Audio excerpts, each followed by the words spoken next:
أكبر لا إله إلا الله لا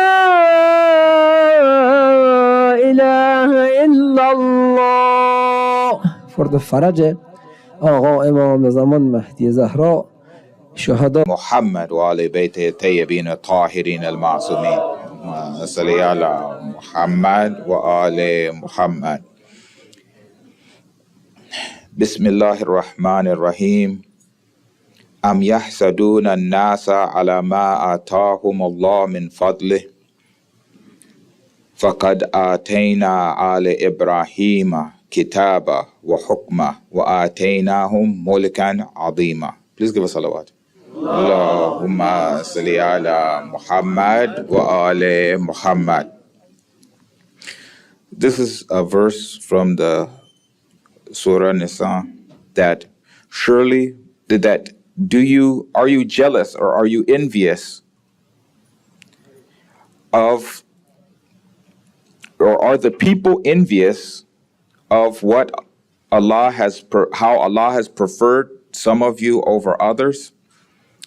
And Allah has surely given the family of Ibrahim the book and the wisdom, and He has given them a mighty kingdom. The reason we're reviewing this ayah today is we have just come off a series of Eids, ayat, back to back. So we have Eid al-Fitr, then we have Eid al-Qurban, Eid al-Adha, we have Eid al-Ghadir, and we have Eid Mubahila. So each one of these Eids are reminding us as mu'mineen of something.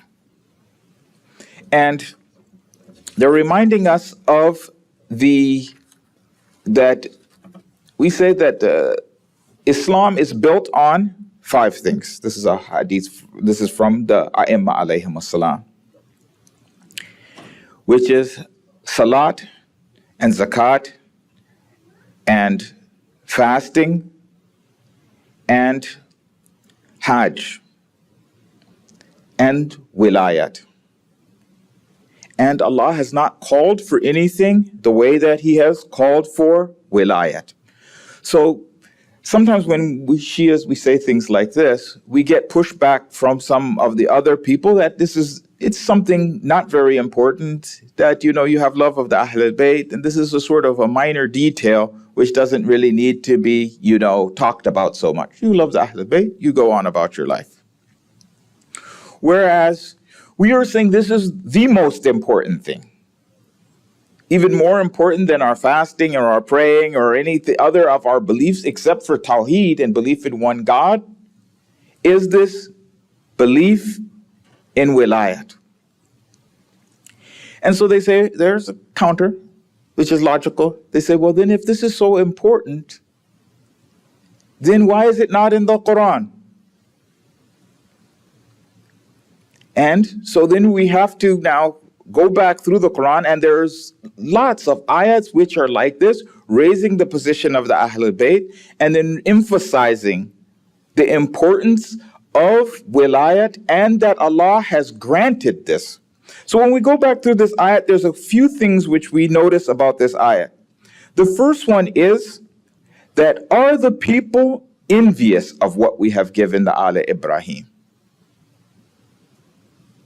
So we have to give it context. When we give it context, we'll kind of get something out of this question that Allah is asking. First of all, it's showing a few things. That first of all, Allah is the one who prefers one group to the other. Allah can take one group of people and then say that these people and direct are better, and the rest of the mankind has to follow them. It shows this in the ayat of Quran. Meaning that the idea of a complete meritocracy, which we would like, I remember when, the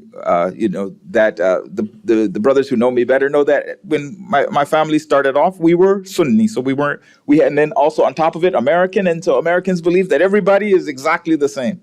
Anything that you can reach, I can reach too. This is our just like a cultural idea. Then we come along, we're reading about Quran and Sunnah and this, that, and the other, and and when you read some of the hadith, you get the idea that anybody could have been the prophet. If it wasn't the prophet, it would have been such and such and such and such. And so you think, oh yeah, mashallah. That, maybe sometimes they would have some of the hadiths, which we, of course, in our belief are da'if. They would say, that the angels were shy in front of this companion, but they weren't shy in front of the prophet, but they were shy in front of such and such companion, making it really a meritocracy. But when you look at the Quran, this is clearly not the case. The Quran is not saying that everybody is on the same footing. The Quran is not saying that everybody gets the same thing.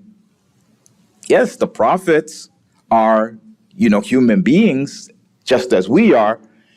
But they are special. They are different than us at the same time. Of course, we have the example of that Adam being chosen over the Malaika. Did Allah let the Malaika argue, why isn't it a meritocracy? If you're letting Adam be in charge, then you should let me. We should have a vote. We should do this. We should do that. Everybody gets a fair shot. Allah said no. It's very interesting. Allah uses the word ja'al also in all of these cases. This one, it uses actually the word fadlallah. That means Allah has preferred one to the other. But many times sometimes it uses makan, but it's always Allah is the one who is placing the next one over you. Not that the people say, we think such and such is so good, he's so pious, we choose him. Allah says, no, this is the person and you have to accept what I have decreed. So the angels didn't get to argue when Allah put Adam over them. They didn't get an argument. They couldn't say, well, no, we don't accept. What about a vote? What about fairness? Maybe we should all get a shot to be the Khalifa. Right?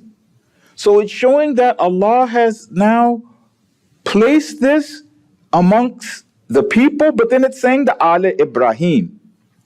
Now, the reason this is very interesting is the entire Quraysh were descended from Prophet Ibrahim. If this was not talking about individuals within the Quraysh, why would the people be upset? If this is just that the Quraysh, which is very interestingly, this is the interpretation which they kind of took. They said that no, any one of the Quraysh can be one of the Khalifas. It's not something chosen.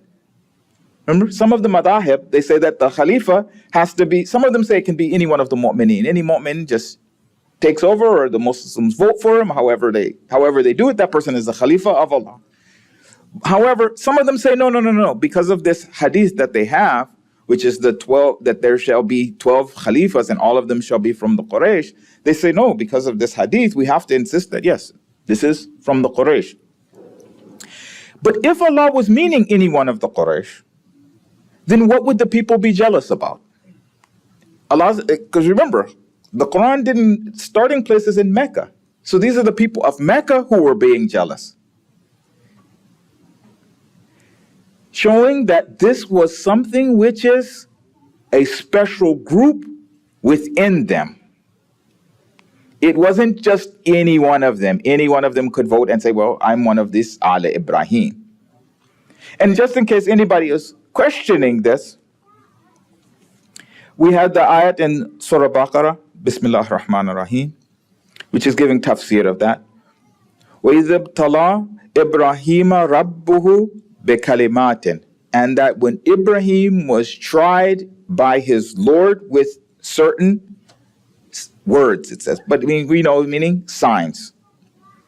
فَأَتَمَّهُنَّ قَالَ إِنِّي جَاعِلُكَ لِلنَّاسِ إِمَامًا. So after Ibrahim did the trials, then Allah is going to make him the Imam, not before. Then Ibrahim asked, وَمِن ذُرِّيَّتِي, so and of my children, will they have this blessing? And it says, لَا يَنَالُ أَحْدِ الظَّالِمِينَ, that the oppressors shall not get this. So if this was something which everybody got, then Ibrahim wouldn't have to ask for it, and also Allah wouldn't specify within the Ala Ibrahim, who are just Ala Ibrahim in the for instance, in the linguistic sense, that no, in that Allah is meaning a specific group of people within them are going to be the Imams, not any person from them, because it would have been anybody. Because in the linguistically, your Al would be you, your wives, your cousins, even if you adopt slaves, you would fall under the widest meaning of that umbrella term with any of those people. So when Allah is being very specific that no, it's from your, Ibrahim is asking about my zurriyat, and then he's saying no, specifically the ones who are not Zalimeen. And it uses the word Imam. So those people who are like, the Shias, they just got this from somewhere else. We don't know where. No, the word is in the Quran. And the position is in the Quran. We've read in the ayat before that Allah granted out of His grace a special blessing to the family of Ibrahim. And now we know again that this is specific people when you put the two ayah together. And just to also remind people, sometimes they say, well, you people are getting one ayat from here and taking one hadith from there and then making a story that doesn't make any sense. Which one of the things is all together in one place? If in our religion, if you look at we always have to take multiple ayat and multiple hadith to get the picture together. Like, let's say there's not the book about, like when you read Risala Amaliya or something like that, maybe it has like all of the salat together. This is how you pray Salat al-Eid, and this is how you pray Salat al-Fajr, and this is how you pray this one, and this is how you pray this one. All of the qanun and qawaid about wudu are all together. But if you notice, the Quran is like one ayat over here, then it'll go to a different subject, and then come back over here. So it's like the idea that the Shias are doing something strange and taking one ayat from here and using it to explain another ayat in a different verse is, if you said that nobody can do this, then no one would have any deen. You would say, we just don't understand it. There is no religion and there's no rules. Because all of it is taking one ayat from here, one hadith from here, history, and combining it together to get a context and an understanding. So this is not something specific that the Shia do that nobody else does. Because I've seen that argument before. They'd say, no, the Shias are taking one verse here and they're taking one part from there. But they're not, but they're getting it a wrong meaning. No, this is the same subject, the same topic, the same person, and we're getting the understanding by the context of history that if it meant something other than this, that it wasn't a specific group, then it would be clear. So Allah is saying that we have given them the book and the wisdom and given them a great kingdom. And obviously this is talking about something more than just a regular old, land or, cows or something like that. Because you could obviously argue that. When did they have some kind of kingdom? The only time maybe was like, what is it? This Dawood and Sulaiman, they had a little piece of land, So, and then we have, just in case anybody is wondering, maybe you're exaggerating. This is not really what this verse is meaning. We have this verse in the Quran. وَجَعَلْنَا مِنْهُمْ أَئِمَّةً يَهْدُونَ بِأَمْرِنَا. I mean, like when sometimes they say, well, is there ayat sarih? Meaning, is there an ayat in the Quran that is super clear, that you can't misunderstand, that never can mean anything else? It says it in the Quran. And we made from them imams who were guiding by our command. So if they're not guiding by Allah's command, they have to be ma'soom, right? If you say, no, the imams are, how can they be ma'soom? Only the prophet's ma'soom. You guys are making stuff up. It says it in the Quran. We didn't get it from someplace else. We didn't go to Mars or another religion or anything. It's right in the Quran. They say, well, no, this is talking about the descendants of Prophet Ismail.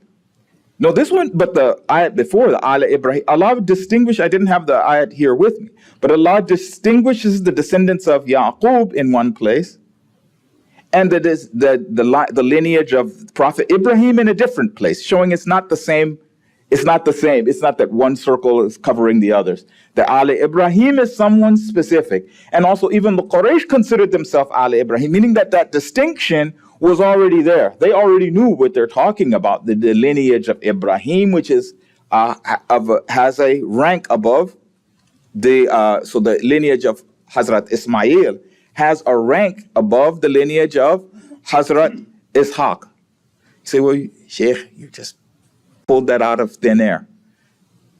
But I just pulled it from the verse which was before, correct? I read the verse and we tried him with signs. Wasn't one of the signs sacrificing the son? And then Allah gave the answer and he asked about his son and his zurriyat. This is also what I've also said. There's been people who, because this is such a great and honorable thing to do, which is the sacrifice of the son, they try to somehow bend it to the younger son. But when you think about it, if you haven't had a son, you've reached an old age, and finally you do have a son. This same son, because in the rest of the story they agree with us, that Ismail was left in Mecca. So this same son that you left in Mecca, and then he survived after being left alone. He survived without water. He survived when his mother went through all sorts of trials. Finally, he makes it to adulthood. Allah puts it really nicely, that he became able to walk with him. If you have a backup son, then it's like, it's still a sacrifice to sacrifice one, but I've got another one. So it's not that you sacrificed your only child that survived by a miracle. So once he had his son, didn't just survive, finally he gets to be useful, because that's when your children get to be useful. First, they're kind of a burden when they're smaller. You're paying for them. They're not farming. They're not hunting. They're not doing anything. They're just chilling. Once he finally reached this rush, that he was a grown man with him, he could walk with him, finally, he's going to start to be useful to me. Finally, I think that someone is going to carry on my mission. Then Allah asks you to sacrifice him again. And you don't have anybody else, meaning this is going to take a pure and mukhlis and truthful submission. Then you sacrifice, then Allah gives you the grant. And then why would he give but does it make sense that he would give the higher rank to the one who didn't do the sacrifices with you? So the one who did all the sacrifices out of the two sons, they're both far, far beyond us, mashallah. But one of them got abandoned, alone, thirsty, hungry, sacrificed. And the other one stayed with his father in the safety of his home. In which way would one be better than the other? The one who did all of this sacrificing is going to be of a rank over the one who did not. So when you were asking about the Ali Ibrahim, and the lesser one, the lesser of the two sons, the younger of the two sons, he had A'imma in his lineage, then the greater of the two is not going to have A'imma? And everyone agrees that there was no prophets or Anbiya or anything between Prophet Ismail and Prophet Muhammad. There was not another known prophet. There were Hujjat in our belief, like Abu Talib and Hashim and Abdul Manaf and all of these great leaders of the Quraysh, Abdul Muttalib, but there wasn't a prophet. So this is showing that now this imamat is something which is coming, not something in the past. So it's very, very important.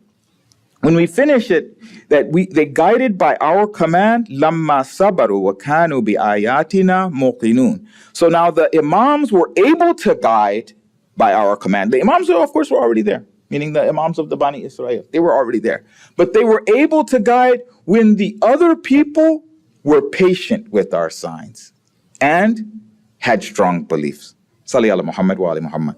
Allahumma salli ala Muhammad wa ali Muhammad. Allahumma salli ala Muhammad wa ali Muhammad. So now we get to the specific of we all know the hadith, of course, of Khadir. And when I'm, reading up on it, I started trying to search for where it's in the Sunni books, because I know it's there, but I was trying to see it for myself. And what I came across was some people trying to change the meaning of it. Say, no, it's not what you think that it means. Yeah, the Prophet said, فَمَنْ كُنْتُ مَوْلَى فَهَذَا عَلِيٌّ مَوْلَى, but it doesn't mean all what you said. So again, we say first we have to start with the Quran and then the Hadith. So when the Prophet asked the question, who has more right over you? And the people answered yes. Why did the people know to answer yes? And what was the ayat of the Quran that the Prophet was referring to? This is from Ahzab. It says, Bismillah ar-Rahman ar-Rahim, An-Nabi awla bil mu'minin min anfusihim. And just to make sure everybody has the proper context, you know how when you want to make people lost, you lose the context. And then they have their argument. They say, no, this is talking about the wives. He said, Azwajuhu ummahatuhum. He said, the Prophet is more right over you than the believers have over themselves. It doesn't say his wives. It says his wives, this is one of his rights, just to show Allah's sometimes with some of these things, that Allah wants to show you that this person has more right over you. So besides allowing the Prophet to have more wives than we can have, it said also you can't even marry them after he has passed on. Just to show you to reinforce his rank. So anybody who's argued that he was just one of the people like the people, to make that point clear, no, don't get ahead of yourself. Yes, he's, basharun mithlukum, but he has a right over you. That one of them is, to prove this point, is his wives are as your mothers, that you cannot marry them after him. But then it continues, وَأُولُو الْأَرْحَامِ بَعْضُهُمْ أَوْلَى بِبَعْضٍ فِي كِتَابِ اللَّهِ. That the possessors of relationship are higher than the others in the book of Allah. You say, well, you just read this part. Maybe they're talking about between each other. But this is when the context, the verse is talking about who has more right over the other. It's not talking about inheritance. It's talking about rank. Because how do we know? Because of the part with the wives of the Prophet showing the rank of the Prophet. It's not just talking about just general inheritance rules. This isn't talking about who can inherit from whom first. It's talking about right in the community. And the second part even makes it more.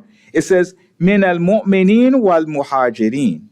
If it was just inheritance, what is this next part coming? Because the mu'mineen, meaning the ansar and the rest of the people, and the muhajirin were trying to claim that we have more right over.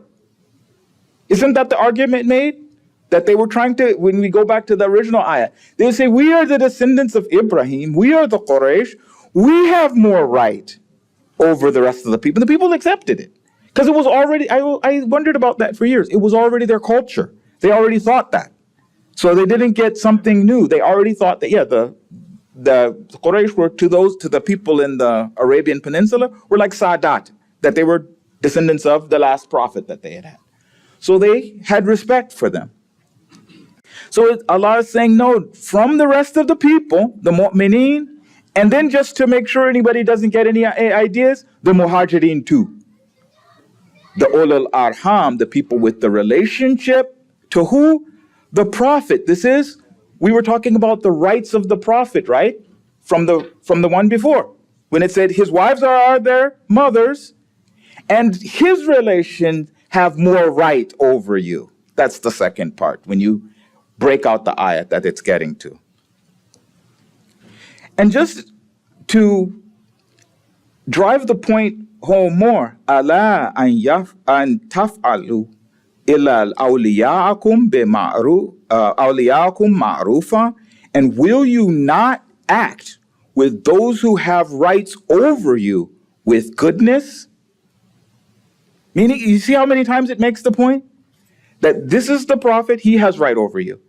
Now one of his rights is his wives are over you, and his ulul arham are over you. Will you not act with them with goodness? And just sometimes people, to make tafsir, Zayd ibn Arqam, when he's talking about the hadith of Ghadir, he makes it clear. They said that Zayd ibn Arqam was older, and people said, you were older than us, and you had time with the Prophet. This is people who they hadn't experienced the Prophet directly. So they asked him some questions, and he said, okay, I'll tell you some of what I know about the Prophet. He said that the Prophet delivered a speech in a watering place called Khum between Mecca and Mina. So our claim that this happened at Ghadir Khum is the same.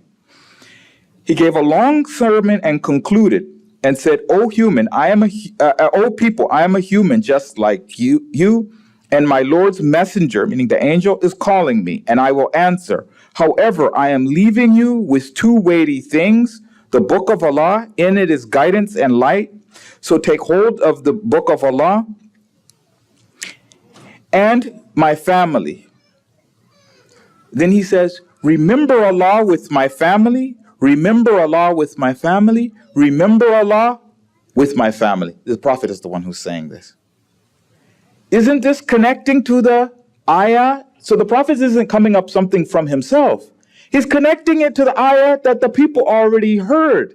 So this is where they answered, am I not over you, then you are over yourself? And they said yes, because they knew the ayat of Quran.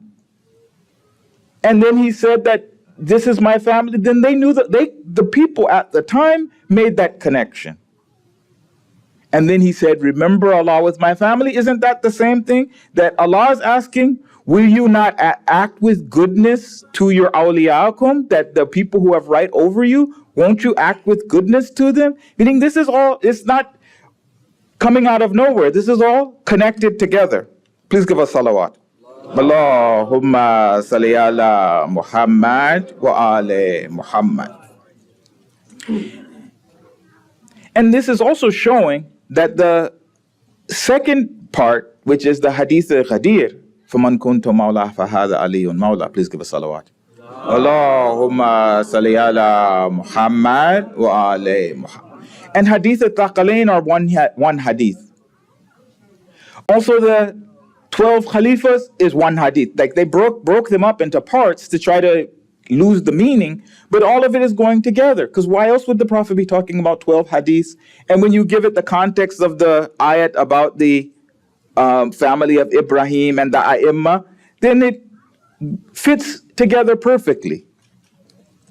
So there's another hadith also when I wasn't looking for it, but it came up when I'm doing this search, which is talking about this hadith which is very interesting, who is the rawi of it, which is Sa'ad ibn Abi Waqqas. So the rawi of the hadith is Sa'ad ibn Abi Waqqas. We're not going to go into it. So just to tell you who he is, we have Omar ibn Sa'ad. His father is Sa'ad ibn Abi Waqqas. So it's interesting that he is the rawi of the hadith. And it's related so many times that for sure he's actually said this. And there's a long discussion of why did he mention this hadith at this time? Because we have other issues where he had issues with Amir al-Mu'minin. But they say that when the Prophet was leaving to one of these battles, he wanted to leave Amir al-Mu'minin behind. And the people, some of them wanted Amir al-Mu'minin gone so that they could make trouble. Or some people leave that part out, but in any case, people began teasing him, as they say. They said that he's left you with the women and the children. So Amir al-Mu'minin went to the Prophet and asked. He said, well, they say that he came with his armor and his sword and everything, and he went to the Prophet and he asked. He said, you have left me with the women and children. And it's an interesting, when I read the wording of it, it's really interesting. He says, ألا ترضى أما ترضى أن تكون مني بمنزلة هارون من موسى غير أنه لا نبي بعدي? That Are you not satisfied to be to me as Harun was to Musa, except that there is no prophet after me? A couple of things I picked. First of all, we forget the first part, which is the question of Amir al-Mu'mineen, which he says, "Takhallafani fi nisa'i was sibyan," that you left me with the women and the children. The Prophet didn't say no. One of the things, my connection of this with the events of Karbala is the Prophet left Amir al-Mu'mineen with the women and children. So he was leading them. They were listening to his speeches. They were listening to his guidance. And that second generation had much more empathy with the Ahl al-Bayt than the older people. Sometimes we don't, like, when the Prophet does something, he does it on purpose. That these people had seen the government of Imam Ali in their youth, and that city was much more upset. Out of all of the cities, the one that revolted the first after Karbala, after they heard what happened, was Medina. These same women and children. And then he says that, are you not happy to be with the position with me as Harun as to Musa? And then there's so many different things we can get out of that. But obviously, clearly, this is the position A of leadership, of Khilafat. But the second is that this continues after the life of the Prophet. Because he said, there is not going to be a prophet after me. Please give us salawat. Allahumma salli ala Muhammad wa ali Muhammad. So when we're looking at this, we're having to, please give us salawat. I left part of Zayd ibn Arqam. So, Allahumma salli ala Muhammad wa ali Muhammad. In the hadith from Zayd ibn Arqam, a lot of times with me even, we stop after we get the confirmation about the part of Khadir. When you read the hadith through, it's really interesting. Zayd ibn Arqam says that one of the things, the two weighty things, is the Book of Allah, and the other one is the Ahl al-Bayt, and then warns them about the Ahl al-Bayt. The person who's relating the hadith says, isn't this the family of the Prophet? So he asked about the ayat that we had before, and shows that the confusion had started early, meaning the second generation. By the time of the second generation, people were already making this confusion that the Ulul Arham was the wives of the Prophet. Then Zayd clarifies it. He said, his wives are his family. But here it means the people whose zakat is forbidden for. Then he goes and lists who. He said they are Ali and the children of Ali, and Aqil and the children of Aqil, and Ja'far and the children of Ja'far and the children of Abbas. What's very interesting is these all were who were killed in Karbala. Please give us salawat.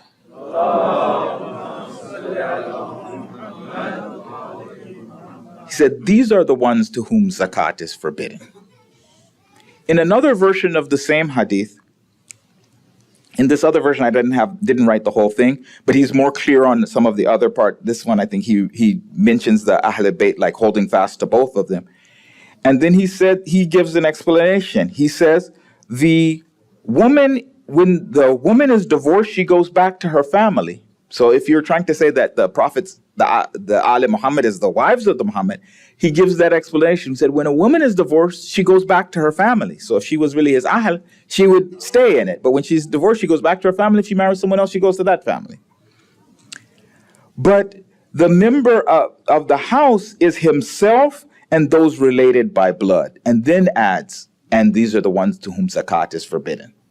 So in different versions, he's more clear about that this is just these are the family of the Prophet. And this is also the Ali Ibrahim that's being mentioned. Please give us salawat. Allahumma salli ala Muhammad wa ali Muhammad. And to bring this full circle, when we have all of these Eids, and we're trying to wonder what is to be able to have this wilayat, what is it going to take from us? And Allah says in the Quran, Bismillah ar-Rahman ar-Rahim, وَلَنَبْلُوَنَّكُمْ بِشَيْءٍ مِّنَ الْخَوْفِ وَالْجُوعِ وَنَقْصٍ مِّنَ الْأَمْوَالِ وَأَنفُسِ وَالثَّمَرَاتِ وَبَشِّرِ الصَّابِرِينَ. And we will certainly try you. So if you're trying to say, okay, I want to be on this path, I want to follow, I want to go through these details, I want to use my mind a little more and put some ayat together, I don't want it to be easy. Allah says, okay, do you want to do it the hard way? Do you want to get the full reward? Then we are going to try you with fear and hunger and loss, a little bit of money and lesser people and lesser fruits. And then if you're patient, then you're going to be associated with this Ali Ibrahim. Salli ala Muhammad wa ali Muhammad. Allahumma salli ala Muhammad wa ali Muhammad. Bismillah ar-Rahman ar-Rahim. Wal asr innal insana lafi khusr illa alladhina amanu wa amilu salihat wa tawasaw bil haqqi wa tawasaw bis sabr. Salawat. Allahumma salli ala Muhammad wa ali Muhammad. Allahumma salli ala Muhammad wa ali Muhammad. Allahumma salli ala Muhammad wa ali Muhammad. Bismillah ar-Rahman ar-Rahim. Allahumma salli wa sallim ala jamii al-anbiya'i wal-mursaleen wa shuhada'i wa siddiqeen. Allahumma salli wa sallim ala habibihi khatim al-anbiya Abil Qasim Mustafa. Allahumma salli ala Muhammad wa ali Muhammad. وعلى أخيه ووسيه أسد الله الغالب علي ابن أبي طالب. اللهم صل على محمد وآل محمد وعلى الحسن والحسين سيدي شباب أهل جنة. اللهم صل على محمد وآل محمد وعلي بن حسين ومحمد بن علي وجعفر بن محمد وموسى بن جعفر وعلي بن موسى ومحمد بن علي وعلي بن محمد والحسن بن علي والحجة بن الحسن المهدي صلى الله عليه وسلم. اللهم صل على محمد وآل محمد. بسم الله الرحمن الرحيم. أوصيكم ونفسي بتقوى الله. One of the things that we have to do, we have this opportunity and we have one chance at it, which is that Allah has given us the opportunity of our lives. We have one chance for ourselves of being able to make a better life for ourselves in Jannat. And one of the things that we are warned about is to make every second count. But one of the things which also, for those people who are successful, they put the importance on overcoming the challenge which is right there in front of them, not on future challenges that they may or may not get to. And what I mean by that is that when they have, I don't know if some people played sports or something, they have this saying that they'll ask, the great coaches about a game that's going to happen 2 weeks from now, 3 weeks from now, next year. What's your plan for the Super Bowl? What's your plan for the championships? I'm worried about next week. And when he tells his players when they're practicing, worry about practice, worry about today. We need to do that. We need to take that concept in us. Because a lot of times we get dwarfed by the size of the challenge, and then we're not able to do it. We say, why should I even try? Whereas when we break it off into small, as Ronald Reagan said, small winnable wars, that we break it off into challenges which we can overcome. Like if somebody were to say, you have to make 30 million salats in your life. I'm like, 30 million? But if it says you have to make 5 in a day, you can make those. Make the one that you're in. So when there's some people, they say, live every day as if it's the last day of your life. So you prepare all the good deeds that you want to get in, do them. Why are you going to wait for tomorrow and the next day and the next day? Allah is asking you for your duty. He's not saying, no, you have to go and conquer China, or you have to make your salats today. That's your duty. Be honest today. That's your duty. Be nice to the one or two mu'mineen that you come across. Done. If you died doing that, you died with, with the right beliefs in your heart, you're good. There were many people who they said there was a Muslim was, I think he was Iraqi. He was in like the ICU, and he had like the guy sitting across from him was also in the ICU. And he saw how much, like both of them were older men. And the other man saw how much the Muslim's family used to come and visit him. He's like, well, mashallah, your kids come every day. They make sure, they call, they check, they see if you're all right. They check on you, they check. He's like, why are they doing this? What's your secret? He said, oh, well, this is, part of our religion. He said, oh, that sounds interesting. So he asked more and more questions and things like that. And so finally the person said, I'm convinced, I think I should become Muslim. So his roommate became Muslim, and then he passed away the next day. And they took him and they gave him a Muslim funeral and everything, because the person died as he had spent his whole life doing something else. But he died as a believer. And there's people, unfortunately, who did the opposite. The person spent his whole life being a believer, then he gets in trouble at the end of his life. Oh, it's not fair, this, that, and the other. And he forgets about all of the good deeds that he did, and he throws it all away, and he dies maybe he gets buried in the Muslim graveyard, because we say, inshallah, he was a mu'min. But what was he with Allah? He has all kinds of things to answer for. He flipped at the last minute. So we have to live our life in that way, that you prepare for your death at every moment in your life. Use the world as a tool for you, not against you. That's what Allah has given you the world for. Even the challenge, that's a tool for your akhirat. Even the hardship, that's a tool for your akhirat. Any sort of ni'mah, that's a tool for your akhirat. So anything you're doing, you say, okay, I have a hardship, that's so that I can earn some points with Allah. I have a ni'mah, that's so that I can earn some points with Allah. Not that, oh, I like the ni'mah, but not. Both of them were for the same purpose. The next part is have a plan for your life. You say, yes, I'm working on today. I have a general plan about where I want to be. I have something so that when people look back and review this brother's life or this sister's life, this is what he accomplished in the way of Allah. Meaning not people, you're not doing it for them, but if someone were, because who's going to look at it? There is going to be people. Among them are the imams who are going to look and they want to make a case for you. Say, oh, well, I'm just counting on that, Shafaat Muhammad wa Ali Muhammad. Inshallah, we get it. But I always told people, I was like, when I'm a teacher, I used to teach English as a foreign language. And one time I had some students and we had a really good relationship. So I said, don't worry about the test. Just do your best and inshallah, you'll pass. One guy left his test blank and he didn't pass. He said, but you said inshallah, you'll pass. I said, you have to write something in there.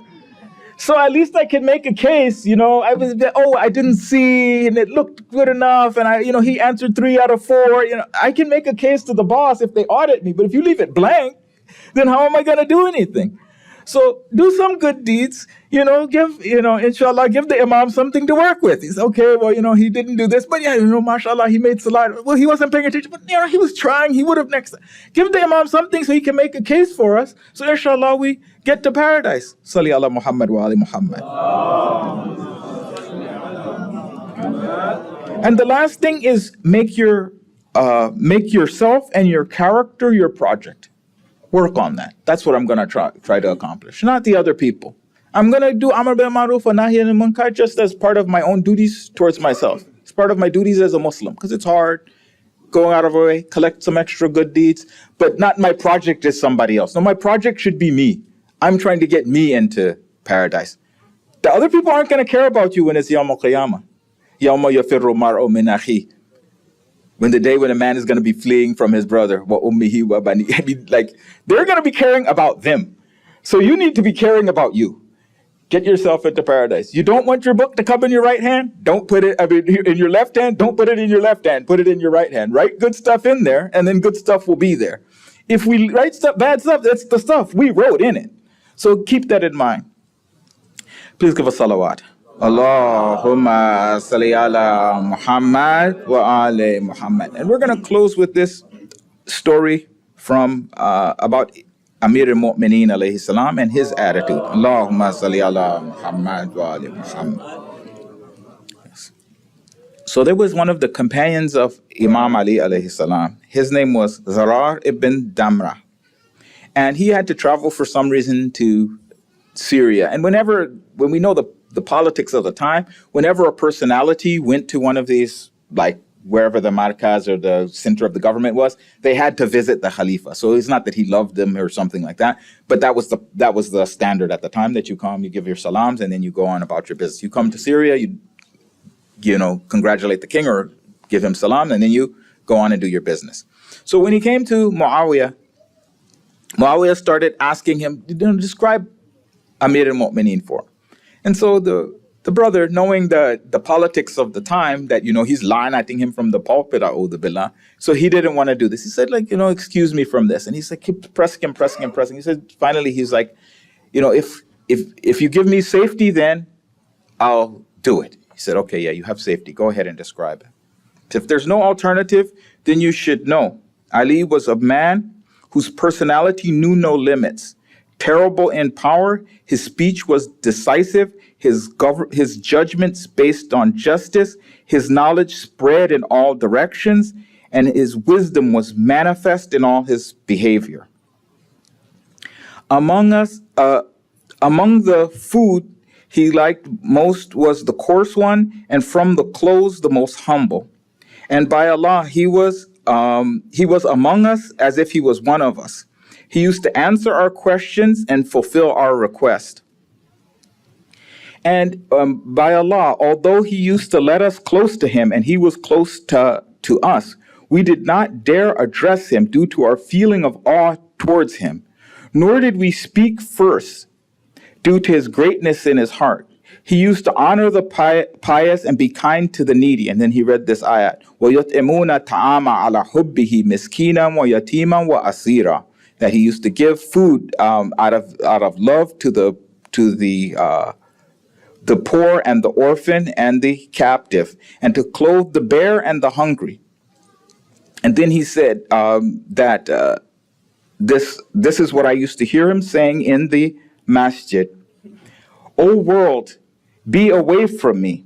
Why do you present yourself to me? Are you eager for me? You will not impress me. Hayhat, it's impossible. Deceive someone else. I have no need for you. I have divorced you 3 times and there is no return. Your life is short. Your importance is little. And and owning you is humble.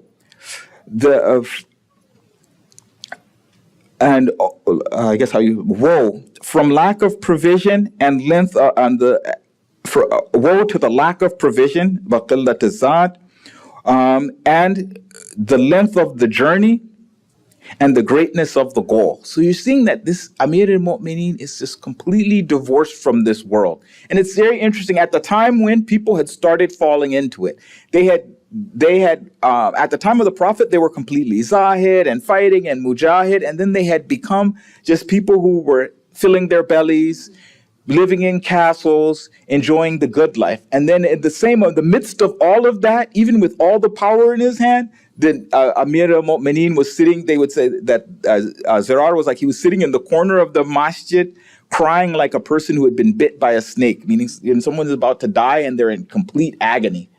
That this was how Amir al-Mu'mineen was living. And then Muawiyah asked him, he said, was Abu Hassan really like that? And then, and how do you feel in his absence, O Zirar? And Zirar said, my grief is that of a woman whose only child has been butchered in her arm. Please give us salawat. Allahumma salli ala Muhammad wa ali Muhammad. Allahumma ghfir lil mu'minina wal mu'minat wal muslimina wal muslimat al ahya'i minhum wal amwat bainana wa bainahum bil khairat. اللهم اجعل حياتنا حياة محمد وآل محمد، ومماتنا ممات محمد وآل محمد، واتنا في الدنيا زيارة محمد وآل محمد، وفي الآخرة شفاعة محمد وآل محمد. صلوات. اللهم صل على محمد وآل محمد.